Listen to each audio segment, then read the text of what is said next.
राधे राधे। कैसे हैं आप सब। आज हम श्रीमद् भगवत गीता के 15वें अध्याय का महात्म्य श्रवण करेंगे। नारायण भगवान की जय, लक्ष्मी मैया की जय, श्रीमद् भगवत गीता माता की जय। श्री नारायण जी बोले, हे लक्ष्मी, अब 15वें अध्याय का महात्म्य सुनो। उत्तर देश में एक नरसिंह नामक राजा था और सुभग नामक उसका मंत्री था। राजा को मंत्री पर बड़ा भरोसा था। मंत्री के मन में कपट था। मंत्री चाहता था कि राजा को मारकर वे राज्य मैं ही करूं।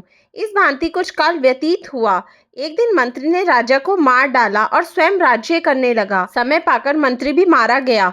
यमराज के दूत उसे बांधकर ले गए। धर्मराज ने कहा, हे यमदूतों, यह पापी है, इसे घोर नरक में डाल दो। कई नरक भोगने के बाद उसने धर्मराज की आज्ञा से घोड़े की योनि में संगलदीप में जन्म लिया। बड़े घोड़ों का सौदागर उसे मोल लेकर अपने देश को चला गया।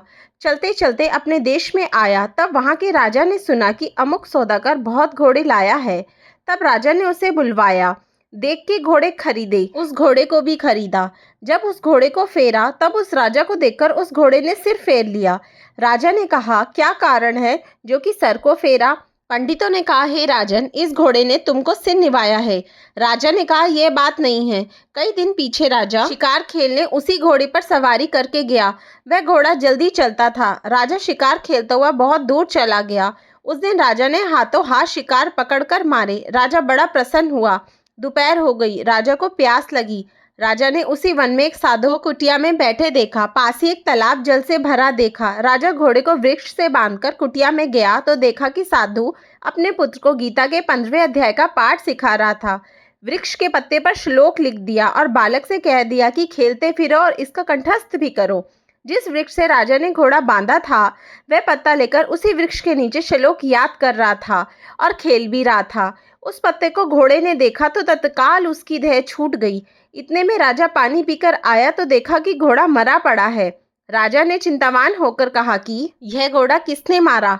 इतने में अदृश्य रूप से आवाज आई, हे राजन, मैं इस घोड़ा का चैत्य हूँ, देवदेह में बैकुंठ को जाता हूँ। राजा ने पूछा, तुमने कौन सा पुण्य किया है। घोड़े ने कहा, हे राजन, यह बात ऋषिवर से पूछो।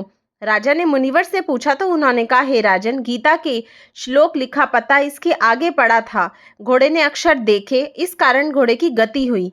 राजा ने पूछा, पिछले जन्म में घोड़ा कौन था। और घोड़े के सिर फेरने की बात भी राजा ने कही। मुनीश्वर ने कहा, हे राजन, पिछले जन्म में तू राजा था और यह मंत्री था। इसने तुझे मारकर तेरा राज्य ले लिया था। यह मर के धर्मराज के पास गया। धर्मराज ने धिक्कार कर कहा, इस पापी घोर को नरक में डाल दो। यह नरक भोगता भोगता घोड़े के जन्म में आया। संगलदीप से आकर तेरे पास बिका। जब इसने सिर हिलाया तब कहा, हे राजन, तू मुझे पहचाना नहीं, मगर मैं तुझे पहचानता हूँ। यह कह ऋषि चुप हो गया। राजा ने विस्मित होकर दंडवत की।